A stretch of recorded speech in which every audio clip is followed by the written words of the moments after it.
Facebook মেসেঞ্জারে চলে আসছে এআই। এখন মেসেজিং সিস্টেমটা হবে আরো আধুনিক। যারা সিঙ্গেল আছেন তাদের জন্য এই বিষয়টা কিন্তু অনেক সুবিধাজনক হবে। যাই হোক, এখানে যদি আমি লিখে দেই একটি লোক নদীতে গোসল করতেছে এমন একটি ছবি তৈরি করে দাও। সেন্ড করে দেওয়ার সাথে সাথে দেখুন কতটা রিয়েলিস্টিক ভাবে ছবি তৈরি করে দিছে। এছাড়াও যদি আমি লিখে দেই তুমি আমাকে ১০০ বার আই লাভ ইউ লিখে দাও। সেন্ড করার সাথে সাথে দেখুন এখানে ১০০ বার আই লাভ ইউ কিন্তু লিখে দিছে।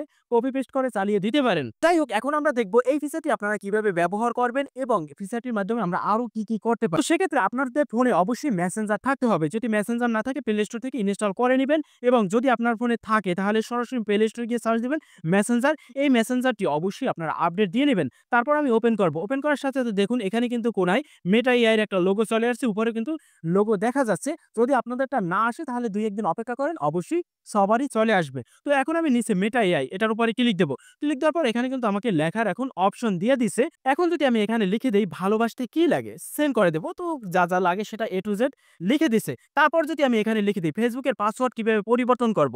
তো দেখুন কিভাবে পরিবর্তন করতে হবে A to Z তথ্য লিখে দিছে এবং নিচে কিন্তু সেটিং ও দিয়ে দিছে। এখানে ক্লিক করে আমাদের সরাসরি সেটিং এ নিয়ে যাবে। যদি আপনাদের ফেসবুকের কোনো সেটিং এর সমস্যা হয় ইজিলি এভাবে আপনারা কিন্তু এর মাধ্যমে খুঁজে নিতে পারেন। তারপর আমি এখানে লিখব ফেসবুকে কপিরাইট ফ্রি মিউজিক কিভাবে ব্যবহার করব? সেন্ড করে দেব। এখন এখানে আমরা কিভাবে কপিরাইট ফ্রি মিউজিক ব্যবহার করব ফেসবুকে সেটা কিন্তু A to Z তথ্য লিখে দিছে। আপনারা এভাবে ফেসবুকের যেকোনো সমস্যার সমাধান করে নিতে পারেন। যাই হোক, আমরা তো ফেসবুকের সম্পর্কে জানলাম। এখন কোনো ছবি এডিট করা যায় কিনা সেটা আমরা দেখব। সেক্ষেত্রে প্লাস বাটনের উপরে ক্লিক দেব, ফটোস এর উপর ক্লিক দেব, গ্যালারিতে নিয়ে যাবে। তো গ্যালারি থেকে এখানে আমার একটা সেলফি এড করে নিব। তারপর আমি এখানে নিচে লিখে দেব গায়ের জামাটি পরিবর্তন করে সাদা করে দাও। সেন্ড করে দেব। সেন্ড করার পরেই কিন্তু এখানে দেখা যাচ্ছে আমার কিন্তু কালো একটা জামা ছিল গায়ে, সেটা কিন্তু সাদা হয়ে গেছে। এভাবে আপনারা কিন্তু চাইলে ছবিও এডিটিং করে নিতে পারেন। যাই হোক, এতক্ষণ কিন্তু আমি সহজ প্রশ্ন জিজ্ঞাসা করছি। এখন একটু কঠিন প্রশ্ন আমি জিজ্ঞাসা করি, দেখি পারে কিনা। এখানে আমি লিখব একটি স্কুলের নাম বরিশাল প্রাইমারি স্কুল।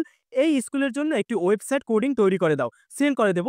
সেন্ড করার সাথে সাথে দেখুন কত সুন্দর আমাকে কোডিং করে দিছে। এখানে যদি দেখি এই কোডিং গুলো আমরা ইজিলি কপি করে কোন ওয়েবসাইট তৈরি যখন করতে চাই তখন পেস্ট করে দিলে কিন্তু হয়ে যাবে। একটু সংযোজন এবং বিয়োজন অবশ্যই করতে হবে।